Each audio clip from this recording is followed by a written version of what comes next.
এবার রাশিয়ার দিকে আঙুল তুলেছেন ফ্রান্সের প্রেসিডেন্ট ইমানুয়েল ম্যাক্রো। রাশিয়ার স্যাটেলাইট কি এখন গুপ্তচরের মতো নজর রাখছে অন্য দেশের উপর? তবে কি মহাকাশ হয়ে উঠছে আগামী বিশ্বের সবচেয়ে ভয়াবহ যুদ্ধক্ষেত্র?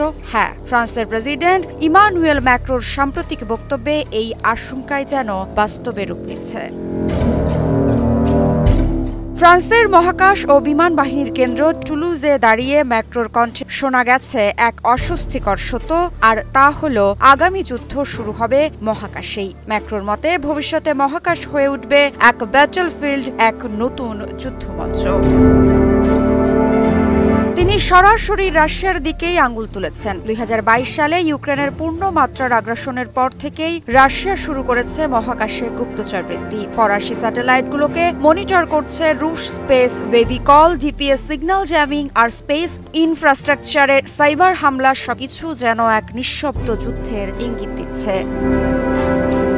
ম্যাক্রো তার বক্তব্যে রাশিয়া মহাকাশে পারমাণবিক অস্ত্র মজুত করছে বলে ইঙ্গিত দিয়ে এটাকে সমগ্র বিশ্বের জন্য বিপর্যয় বলে উল্লেখ করেন। এর মোকাবিলায় 2030 সাল পর্যন্ত মহাকাশ সামরিক খাতে অতিরিক্ত 4.2 বিলিয়ন ইউরো বিনিয়োগ করার ঘোষণাও দেন ফরাসি প্রেসিডেন্ট।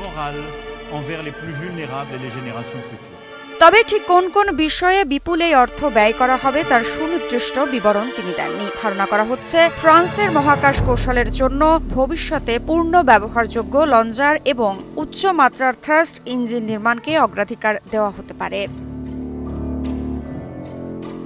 ফ্রান্সের স্পেস স্ট্র্যাটেজিতে এখন অগ্রাধিকার দেওয়া হচ্ছে পূর্ণ ব্যবহারযোগ্য স্পেস লঞ্চার, কম খরচে প্রপালশন সিস্টেম, উচ্চ ক্ষমতা সম্পন্ন থার্স্ট ইঞ্জিন। ম্যাক্রো সরাসরি বলেছেন, আমরা কোনো বড় শক্তি বা কোনো স্পেস ম্যাগনেটের উপর নির্ভর করব না। এখানে ইঙ্গিত ছিল যুক্তরাষ্ট্রের billionaire Elon Musk, SpaceX আর জেফ বেজোস ব্লু অরিজিনের দিকে আমাদের প্রস্তুত থাকতে হবে। এটাই স্থল, আকাশ ও সাগরের যুদ্ধক্ষেত্রে সাফল্যের শর্ত বলেন তিনি। ফ্রান্সের প্রেসিডেন্টের ভাষায়, লেট আস বি রেডি। মৃত্তিকা সিনহা বিশ্বাস, নিউজ 24।